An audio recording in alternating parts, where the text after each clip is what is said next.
claim they have built a machine that would suit my purpose. It's called a magnetic engine. There's a lot of debate whether the inventors are scammers or not, so I think there's only one way to find out, and that's to build one myself and improve it where necessary.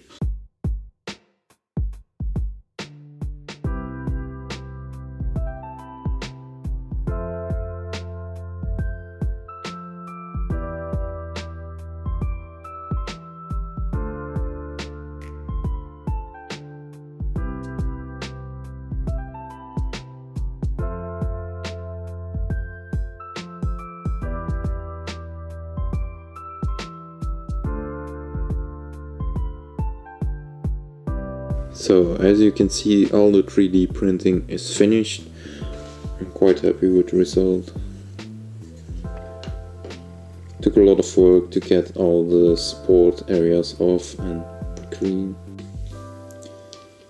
These are my magnets. They are neodymium, so they're like quite strong magnets, although they're pretty small. So this is what is called an isolator. So basically it's like a tube or a bar which I drilled a hole in. The principle is that the magnet goes in the center and all the magnet lines or waves follow the path of least resistance, which is through the iron.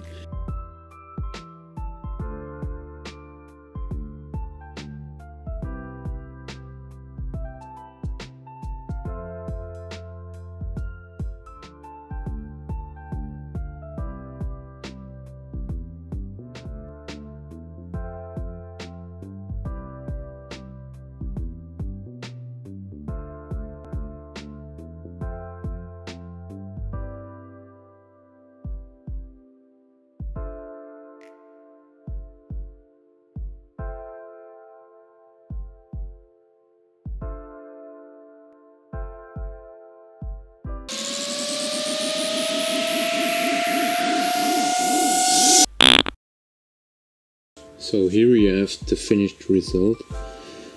There's one problem. You can already see it. If I close both stator arms, it has a tendency to just lock up. So it won't spin freely.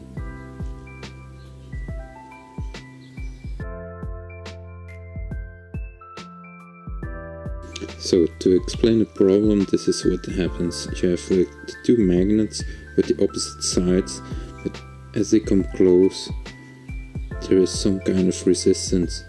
So this is the same resistance force as repulsion force, so eventually it will lock up. So what is the conclusion? It does not work in this form.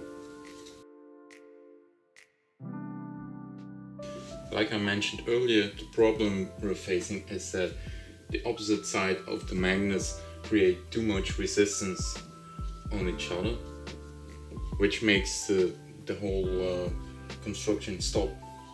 So I came up with two solutions. So number one is we take like the old rotor and fit a second one.